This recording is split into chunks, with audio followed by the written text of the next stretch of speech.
මේ පොඩි 1 minute එකක් කරන්න හිතුණා මේ දැන් චුට්ටක් අපි ආවා මේ මගේ ෆ්ලුවන්ට් මී ඔෆිස් එකට චුට්ටක් බලලා යන්න වැඩ අපි කට්ටිය මේ ආපු ගමන් පොඩි 1 minute එකක් කරන්න හිතුණා මේ තාරක තර මොකද්ද ලෙටර් එකද මේ ඉන්වොයිස් තාරක මොකක් හරි මේ ඉල්ලුවා අරයාගේ මේ පෑනක් ඉල්ලුවා මේ මට රතු පෑනයි කළු පෑනයි දෙකම ඕනේ කියලා කිව්වා.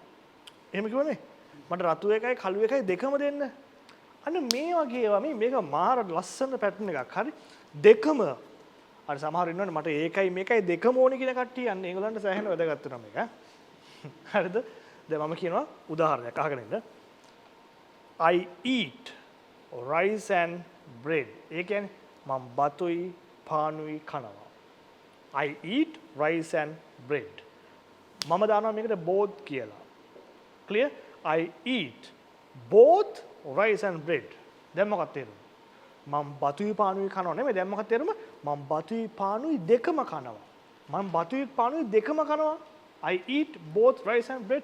අදිතරන් කියන්න පුළුවන් දැන් මේ I eat both noodles and rice. මම noodles උයි බතුයි දෙකම කනවා. හරිද?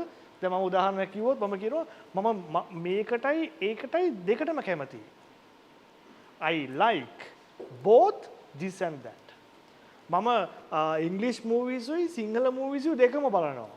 I watch both English movies and Sinhala movies. ඇයි තරම් කියන්න පුළුවන්. දැන් මේ අපේ ඉන්ස්ට්‍රක්ටර්ස් දෙන්නගේ නම් දෙකක් කියන්න ටක් කරලා බේස්තියර.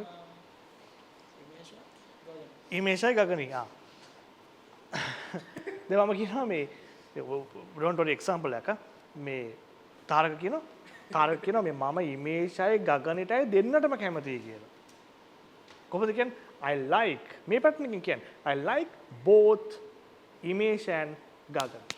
දාන examples දාන්න පුළුවන් ඕන තරම් මේකට. ඉතින් මේ අපි Fluent Me office එකේ ඉන්නේ Fluent Me ගැන දන්නේ නැති කට්ටිය අනිවාර්යයෙන්ම මගේ Fluent Me page එක වා මලිත් කෝදාගොඩ page එක follow කරලා තියෙනවා වගේම Fluent Me කියලා type කරලා මේ page එකත් follow කරන්න. අපේ මේ fluentme.lk එකට ගියා නම් ඔයාට ඉංග්‍රීසි කතා කරන්න කෙනෙක් නැත්නම් කතා කර ඉන්න ඕනේ නම් අපේ ඉන්ස්ට්‍රක්ටර් කෙනෙක් කරගෙන ඕන තරම් කතා කරලා පුරුදු වෙන්න පුළුවන් fluentme.lk එකට ගියා නම්. ඉතින් මම හිතනවා ඔයගොල්ලෝ මගේ වීඩියෝස් බලන කට්ටිය දැනටමත් අපි මේ platform එකකට දානවා. Right? All right. Then see you in the next video. Take care.